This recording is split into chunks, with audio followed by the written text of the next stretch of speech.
सर्वप्रथम आपण 1400 कोटीच्या पाणी पुरवठ्याच्या योजनेला आपण सगळ्यांनी मान्यता दिली आणि मान्यता देत असताना आपला जो शेअर आहे महापालिकेचा तो 350 कोटी रुपये आपल्याला या घालावा लागणार होता. 350 कोटी रुपये आपल्याला उपलब्ध करत असताना हे 350 कोटी रुपये आपल्याला 2 ते 3 वर्षात आपल्याला उपलब्ध करायचे. याच्यात 200 कोटी रुपये आपल्याला बॉन्डच्या माध्यमातून उभा करायचे, 150 कोटी रुपये हे आपल्याला महापालिकेच्या उत्पन्नाच्या ह्याच्यातनं द्यायचे आणि 150 कोटी रुपये जे द्यायचे असतील तर आपण त्यावेळेस चर्चा केली होती की बीओटीच्या माध्यमातून आपण हे पैसे उभा करू शकतो. ज्यावेळेस आपलं बजेट झालं त्या बजेटमध्ये प्रत्येक पक्षाच्या ज्या सूचना उपसूचना झाल्या त्यामध्ये उत्पन्न वाढीचा ज्यावेळेस विषय आला त्यावेळेस प्रत्येक पक्षाने सांगितलं की बीओटीच्या माध्यमातून आपण महापालिकेचं उत्पन्न वाढवा.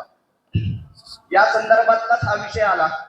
हा विषय सभागृहाकडे येत असताना या ज्या 7 जागा आल्या या 7 जागांचा उल्लेख करत असताना या 7 जागा आपल्याकडे विषय आला.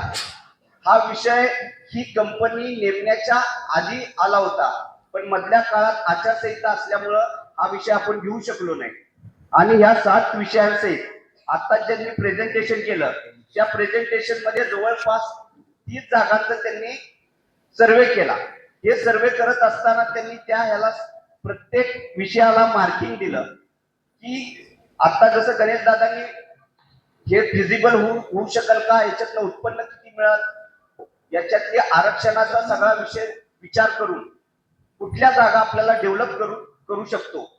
त्याला स्कोरिंग दिलं होतं. त्याच्यात स्कोरिंग मध्ये लोकेशन असेल, त्याचं आरक्षण असेल, तिथला रेडिरेक्टर असेल, अशा वेगवेगळ्या प्रकारचं स्कोरिंग घेऊन हा विषय त्यांनी आणला होता. हा विषय आणत असताना याच्यातल्या या 2 जागा ज्या आपण निवडल्या या 2 जागांचा विचार करत असताना या दोन्ही जागा आपल्या महापालिकेच्या दृष्टीने चांगलं उत्पन्न देऊ शकतात आणि हे उत्पन्न देत असताना आता बस डेपोची जी जागा आहे त्या बस डेपोच्या जागेवर खालच्या मजल्यावर आपला बस डेपो व्हावा, आपल्या बस लावायची जागा व्हावी, तिथं चार्जिंग स्टेशन व्हावं आणि उर्वरित भागात कमर्शियल पद्धतीने तिथं विकसित व्हावं, अशा पद्धतीचा प्रोजेक्ट त्यांनी आता सांगितला. हे होत असताना साधारणपणे आपल्याला मिनिमम प्राइस काय यावं तर त्यांनी काढून दिलेली 66 कोटी रुपये आपल्याला त्या माध्यमातून प्राइस द्यावी. 66 कोटीच्या वर आपल्याला त्याच्यातनं उत्पन्न यावं असं त्यांनी प्राथमिक आपल्याला अंदाज दिला.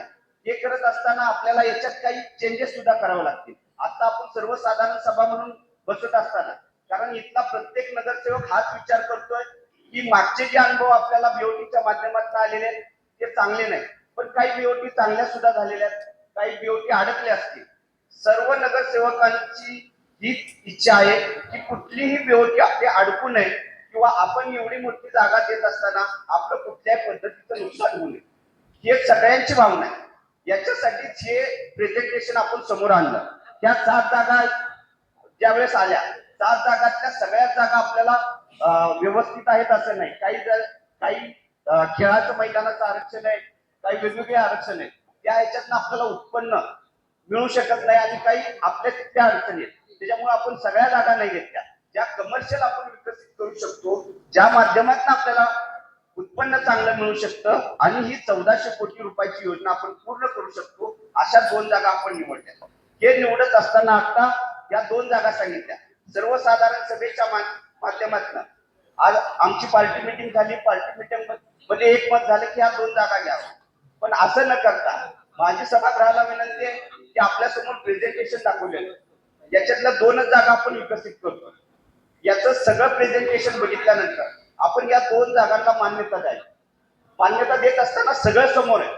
याच्यात कुठल्याही पद्धतीचा कुठला छुपा अजेंडा नाही किंवा काय नाही. आपण आज जरी सभागृहाने काही निर्णय केला तरी हे सगळं शासनाकडे जाणार आहे, शासनाची मान्यता येणार आहे. शासनाच्या मान्यतेनंतर ही सगळी प्रक्रिया राबवली जाणार. ही प्रक्रिया पूर्णपणे पारदर्शी आहे, याच्यात कुठेही शंका घेण्यासारखं नाही. आणि या कंपनीचं मी कौतुक एवढ्यासाठी करतो की यांनी जो म्हणजे विकासकी त्या विकासकाचं त्यांनी लोन किती पर्सेंट घेऊ शकते, त्यांनी स्वतःची इन्व्हेस्टमेंट किती घेऊ शकते, त्याच्यावरच त्याला मिळणारा इंटरेस्ट, अशा सगळ्या गोष्टींचा, बारीक सारीक गोष्टींचा विचार केला. आणि हे करत असताना आपण आपली जागा देणार आहे आणि आपले अटी व नियम देणार आहे की आपल्याला ही आमची जागा आहे आणि याच्यानुसार आम्हाला अशा पद्धतीने विकसित करून पाहिजे. ही विकसित करत असताना आपल्या अटी नियम करून आपण कुठलाही प्लॅन देणार नाही. प्लॅन आपण त्यांच्याकडनं मागवणार आहे. त्याच्यातनं जो काही इन्कम त्यांनी किती देणार आहे ते त्यांनी आपल्याला सांगावं. पण आपल्याला आज असं वाटतंय की तिथली जी रेट आहे, आज जागा जरी विकली तरी तिथला रेट आहे ते 75,000 रुपये स्क्वेअर मीटर. त्याच्यानुसार 66 कोटी रुपये मिनिमम आपल्याला यायला पाहिजे त्या रेटनुसार. आणि 30 वर्षानंतर जागा आपल्याला मिळणार आहे.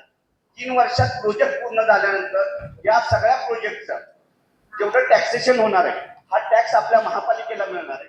आणि 30 वर्षानंतर बांधलेल्या बिल्डिंग सहित आपल्याला ते मिळणार आहे. अशा पद्धतीचा आपण प्लॅन करतोय. हे सगळं करत असताना दुसरा सुद्धा पैलगोट्याचा जो प्रोजेक्ट आहे तो याच पद्धतीने आपण पुढे आणतोय. तर माझी आपल्या सगळ्यांना विनंती आहे की हे करत असताना सगळ्यांची भावना आहे की ही बीओटी कुठेही अडकू नये. मी काल बोलत असताना चेतन भाऊ म्हणलं की आपण सहा टर्म नगरसेवक आहे. तुम्ही कुठल्याही अधिकाऱ्यांना बोलवू शकता, आम्हाला बोलवू शकता. या गोष्टीत आपली चर्चा व्हायला पाहिजे. याच्यातनं जर वातावरण खराब झालं तर जे विकासक यायचे ते थोडेसे दबकते. म्हणून आपल्याला हे वातावरण चांगलं ठेवणं गरजेचं आहे. चांगल्या वातावरणात आपण जर ही बीओटी आणली तर अजून आपलं उत्पन्न वाढू शकतं. कारण आपल्या सगळ्यांचं म्हणणं आहे की सोलापूर महापालिकेचं उत्पन्न वाढलं पाहिजे. यासाठीच हा प्रोजेक्ट आहे. याच्यात कुठल्याही आरक्षणाला धक्का लावला जाणार नाही, कुठलंही आरक्षण बदललं जाणार नाही. जे नियमानुसार असेल, ज्याला मान्यता शासन आणि महापालिका देईल आणि प्रत्येक वेळेस जीबीची मान्यता मिळेल हेच आपण करणार आहे. कुठल्याही पद्धतीचं चुकीचं काम होणार नाही. तर माझ्या आपल्या सगळ्यांना सभागृह नेता म्हणून विनंती आहे की हा अतिशय चांगला प्रोजेक्ट आहे. याचा आपण सगळ्यांनी विचार करावा. आपण ज्या उपसूचना केली त्यानुसार सगळं प्रेझेंटेशन सुद्धा दाखवलेलं आहे. त्याच्यात ते अजून काही शंका असतील तर आपल्या शंका आपण आपल्या सभागृहात निरसन करू, जेणेकरून येणाऱ्या काळात आपल्याला चांगल्या पद्धतीचं उत्पन्न महापालिका सक्षम होण्याच्या दृष्टीने आपण करावं. आणि हा जो प्रोजेक्ट आहे याच्यातला एकच प्रोजेक्ट आपल्याला करून देणार आहे की स्टार्ट पासून एंड पर्यंत. आणि त्याचा कन्सल्टंट फी आहे ती शासन देणार आहे.